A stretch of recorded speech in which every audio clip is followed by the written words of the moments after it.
విశాఖలో నవవధువు ఆత్మహత్య తీవ్ర కలకలం రేపుతోంది. గోపాలపట్నం నందమూరి నగర్లో ఉంటున్నటువంటి చిక్కాల వసంతకు పెళ్ళయి ఏడాది కూడా జరగలేదు. కానీ భర్త నాగేంద్రబాబు అరాచకం నుంచి తాను తట్టుకోలేక అనేకసార్లు తనని హెచ్చరించిన, అలాగే తన తల్లిదండ్రులతో చెప్పుకున్న తన సమస్యకి పరిష్కారం దొరకలేదని తెలుసుకొని ఆత్మహత్య చేసుకుంది అని ప్రాథమికంగా తెలుస్తోంది. ఇది హత్యే అని ఆ అమ్మాయి తాలూకా బంధువులు, తల్లిదండ్రులు కన్నీరు మున్నీరుగా విలపిస్తున్నారు. అసలు ఏం జరిగింది? అసలు 11 నెలలైనా, అంటే పెళ్ళయ్యి సంవత్సరం కూడా పూర్తి కానటువంటి ఆ నవవధువుకి అంత కష్టం ఏమొచ్చింది అనేది ఇప్పుడు ప్రతి ఒక్కరి గుండెల్ని తొలిచేస్తున్నటువంటి బాధ.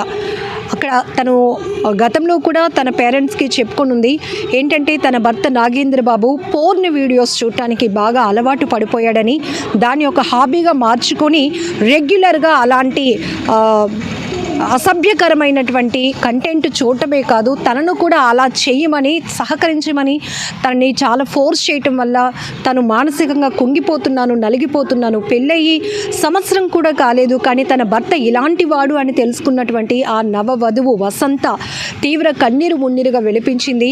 మొన్న రాత్రి కూడా ఇద్దరి మధ్య, భార్యాభర్తలు ఇద్దరి మధ్య కూడా ఇలాంటి ఘటనకు సంబంధించి ఇద్దరి మధ్య కూడా కాస్త వాగ్వివాదం జరిగినట్టు కూడా తెలుస్తోంది. ఇద్దరు గొడవ పడ్డారని కూడా తెలుస్తోంది.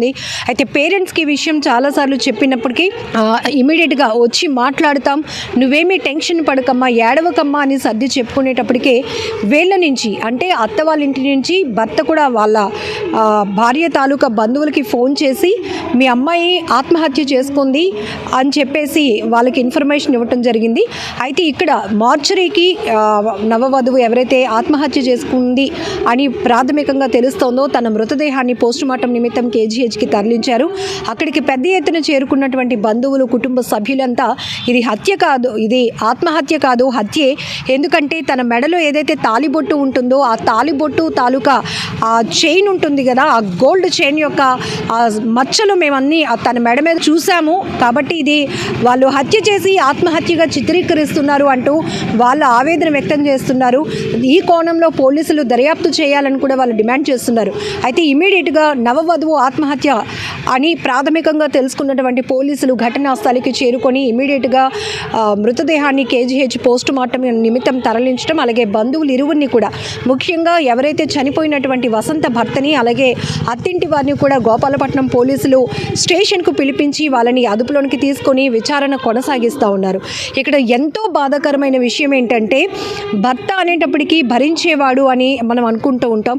ఈవెన్ అమ్మ ఇంటి నుంచి అమ్మాయి కొత్తగా అత్తారింట్లో అడుగుపెట్టిన తర్వాత కొన్నిటికి అలవాటు పడకపోయినా అన్నిటినీ అడ్జస్ట్ చేస్తూ పర్లేదు ముందుకు మనం వెళ్ళగలుగుతాము, లేకపోతే ఈ పని రాకపోతే ఇది నేర్చుకో అని ఇట్లా భార్యకి గైడ్ చేయాల్సినటువంటి స్థానంలో ఉండాల్సినటువంటి భర్త ఇలా అసభ్యకరమైన ప్రవర్తనతో, అసలు వినటానికి ఒక అమ్మాయి చావుకి తన భర్తే కారణం, అది కూడా ఇలాంటి చెత్త వ్యవహారం వల్ల ఆ పాప చనిపోయిందే అని ప్రతి ఒక్కరు కూడా, స్థానికులు కూడా కన్నీటి పర్యంతమైనటువంటి సందర్భం ఇది.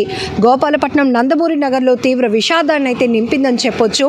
సో ఎక్కువగా ఆయన ఏవైతే యూట్యూబ్ కానీ ఫేస్బుక్ వీటిల్లో అలాంటి పోర్న్ వీడియోస్ అన్నీ చూడటమే కాదు, ఎక్కువగా అమ్మాయిని ఫోర్స్, భార్య అంటే ఎంత పవిత్రంగా చూడాలి, తనకి ఎంత రెస్పెక్ట్ చేయాలి, అలాంటిది తనని ఆ రకంగా ఊహించుకోవాలి అనే ఆలోచనతో, చెత్త ఆలోచనతో వెళ్ళి తనని హింసించడమే.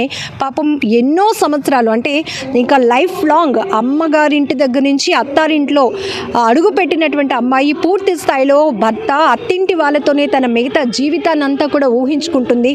ఎన్నో కలలు కంటుంది, ఇప్పుడే పెళ్ళయింది, ఇంకా నేను ఇలా ఉండాలి, ఇలా చేయాలి, లేకపోతే ఇలాంటి అచీవ్మెంట్స్ ఉండాలి, సో నా భర్తతో నేను కలిసి ఉన్నటువంటి ప్రతి అచీవ్మెంట్ నా తల్లిదండ్రులు ఎంజాయ్ చేయాలి, ఇలాంటి ఎన్నో మోర్ ఎక్స్పెక్టేషన్స్తో వెళ్ళినటువంటి అమ్మాయి భర్త ఇలాంటి కీచకుడా, ఇలాంటి సైకోగా వ్యవహరిస్తున్నాడు అని తెలుసుకొని చాలా మదన పడింది, కన్నీరు పెట్టుకుంది.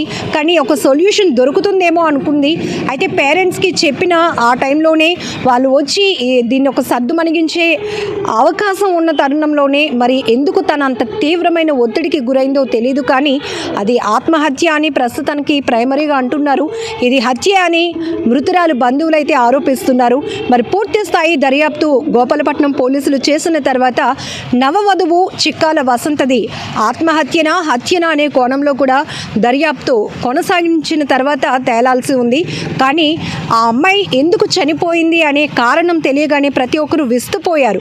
భర్త ఎలాంటి వాడా, అసలు పెళ్ళైనటువంటి ఆ ఆల్బంలో ఉన్నటువంటి ఫొటోస్ అన్నీ కూడా చూసి ఆ తల్లిదండ్రులు బోరున విలిపిస్తున్నారు. నా కూతురు జీవితం బాగుంటుందని ఒక మంచి వ్యక్తికిచ్చి పెళ్లి చేశామని సంబరపడిపోయాం. కానీ ఇలాంటి సైకో లాంటి వాడు చేతిలో నా కూతురు ఎంత నలిగిపోయిందో అని వాళ్ళు రోధించిన తీరైతే ప్రతి ఒక్కరిని కంటతడికి గురి చేసి కన్నీరు పెట్టించింది అని చెప్పొచ్చు. గుండెలు రోధించేలా కుటుంబ సభ్యులు, బంధువులు ప్రతి ఒక్కరూ ఆరోపిస్తున్నారు. దాంతోపాటు వాళ్ళ బంధువులు కాస్త పెద్ద వయసు ఉన్నవాళ్ళు కూడా ఇలాంటివి ఇప్పుడు కొంత కామన్ అయినప్పటికీ ఏమైనా తన భార్య పట్ల తను ఏదైనా ఒక ఇష్టాన్ని చూపించాలి అన్నప్పుడు అది ప్రేమగా వెళ్ళి చేయించుకోవాలి. కానీ ఇలాంటి సైకోలు ఎందుకు పెళ్లి చేసుకుంటున్నారు అని ఆ పెద్ద వయసులో ఉన్నటువంటి వ్యక్తులు కూడా ప్రశ్నిస్తున్న తీరు ప్రతి ఒక్కరిని ఆలోచింపచేస్తుందని కూడా చెప్పొచ్చు. ఏదేమైనా ఇలాంటి దారుణమైన ఘటన మాత్రం ఇక్కడ కారణం ప్రతి ఒక్కరిని కలవరపాటుకు గురి చేస్తుందని చెప్పొచ్చు.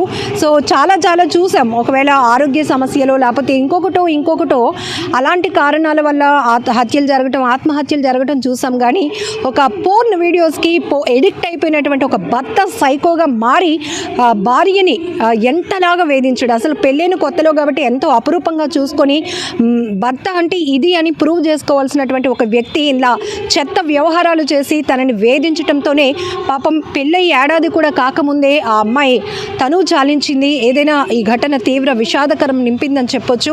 సో పూర్తి స్థాయి దర్యాప్తు తర్వాత ఈ అమ్మాయి ఆత్మహత్య చేసుకుందా లేకపోతే బంధువులు ఆరోపిస్తున్నట్లు హత్యనా అనేది తేలాల్సి ఉంది. కెమెరా పర్సన్ శేఖర్తో లక్ష్మి, మనం టీవీ, వైజాగ్.